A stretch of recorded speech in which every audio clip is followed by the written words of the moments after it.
अरे रजत,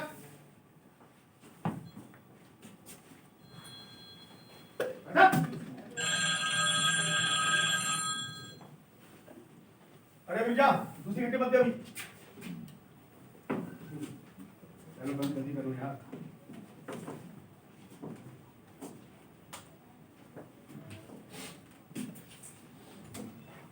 ये सब तो दूसरा है। यहाँ पे ना शीशा यहाँ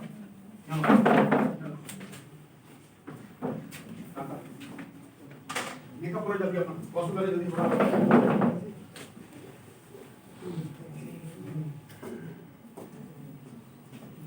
थोड़ा जल्दी आओ। दादा इस सब लोग पहले एंट्री इसकी है सर, जल्दी करो।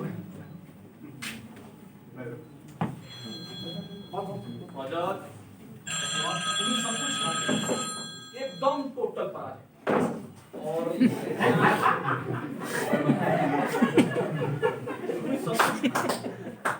एकदम टोटल पराजय और दुख बहुत हो तो आंखों के नीचे का भाग काला हो जावे। दादा मैं कर तो लूंगा ना। राजा तुम ही अवश्य करेगा। अरे तुम ही तो अंदर की काली दुनिया का अभिनेता, तुम करेगा, बिना कालिक करेगा। रजत, रजत, रजत, मुझे स्कूल जाने में देर हो गई। क्या कैसे देर हो गई? अंगद कहाँ है? अंगद स्कूल के गेट पे नहीं था। जब मैं वहां गई तो पता नहीं कहाँ चला गया। तुम कमाल की लापरवाही करती हो भाभी। अंगद को कुछ हो गया ना, मैं तुम्हें अरे भाई एक्चुअली आज मैं पहले स्कूल चली गई और ये जिद करने लगा था कि लेकर अंकल के पास जाना है और उनके साथ बैठकर नाटक देखना है, इसलिए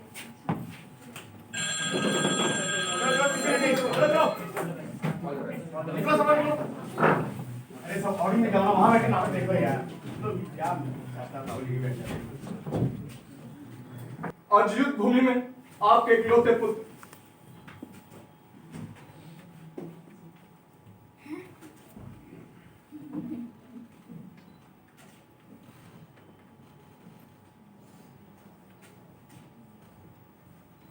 एक लड़का था जिसकी टांगे नहीं रही और बनना चाहता था वो अभिनेता, क्योंकि नहीं रहता था वो हम दो टांगों वाले विकलांगों के इस जलील जमाने में। उसका था अपना एक रुपहला संसार, एक जादू नगरी जिसे हम कहते हैं रंगमंच।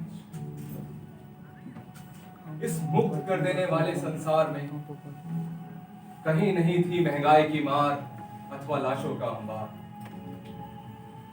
दुखों को धो देने वाली, हमारे दुखों को धो देने वाली ये जादू नगरी थी थिएटर। इस दुनिया में कहीं नहीं थी नंगी राजनीति, एक लहूलुहान समाज को जन्म देने वाली नंगी राजनीति। लेकिन वो लड़का मर गया। There is a special providence in the fall of a sparrow.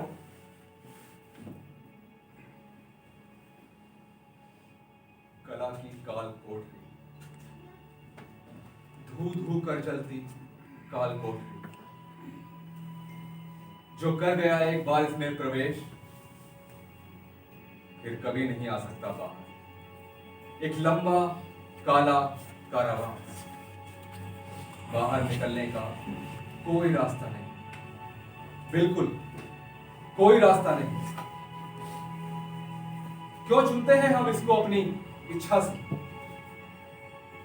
मुक्ति के लिए, हमारी आपकी मुक्ति के लिए।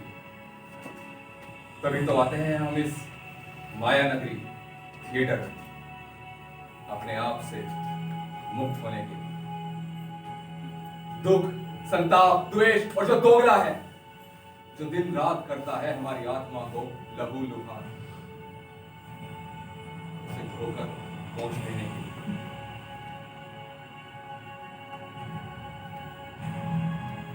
आपको भी कभी अजीम संताप दिया होगा संतान ने। तार तार हो गए कपड़े, कड़कती बिजली, बरसती बरसात में चीख चीख कर चुनौती देता किंग लियर। हम हैं किंग लियर। देह की विषैली गहरी से निकल पश्चाताप की सीमा पर खड़ा, सुलगती सलाखों से अपनी आंखें फोड़ता राजा एडिपस। हम हैं राजा एडिपस। बन बन भटकते राम हम हैं, लंका में दहाड़ते रावण हम हैं। अपनी बहन के एक के बाद एक पुत्र के हत्यारे कंस हम। इस जलती हुई काल कोठरी में बैठे पहुंच देते हैं हम अपनी आत्मा के सारे घाव।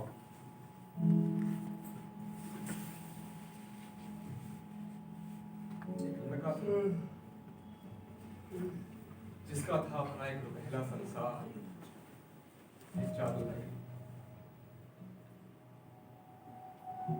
उस दुनिया में कहीं नहीं थी नंगी राजनीति, एक लहूलुहान समाज को जन्म देने वाली नंगी राजनीति।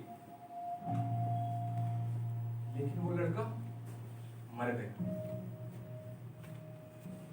There is a special providence in the fall of a sparrow.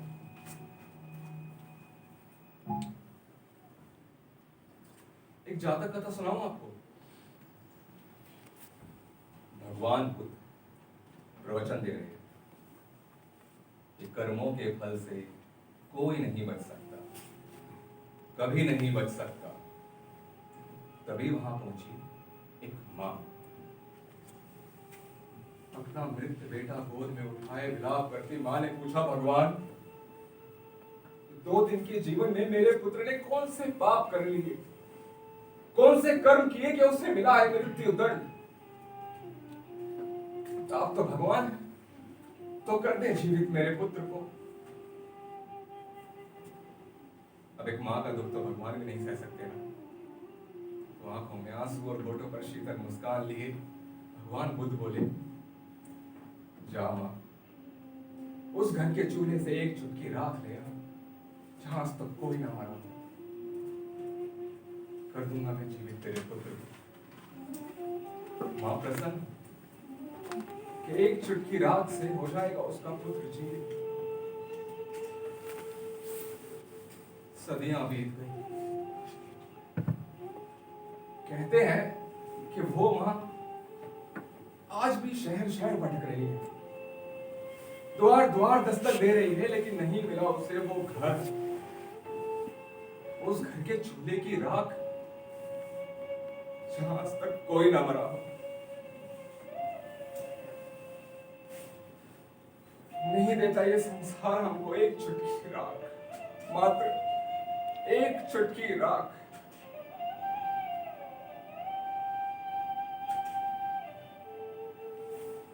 एक लड़का था जो बनना चाहता था अभिनेता। उसका था अपना एक अपना संसार, एक जादू नगरी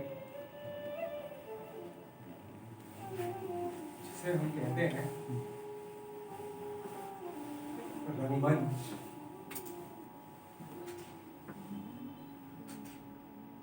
लेकिन वो लड़का मर गया। There is a special providence in the fall of a sparrow.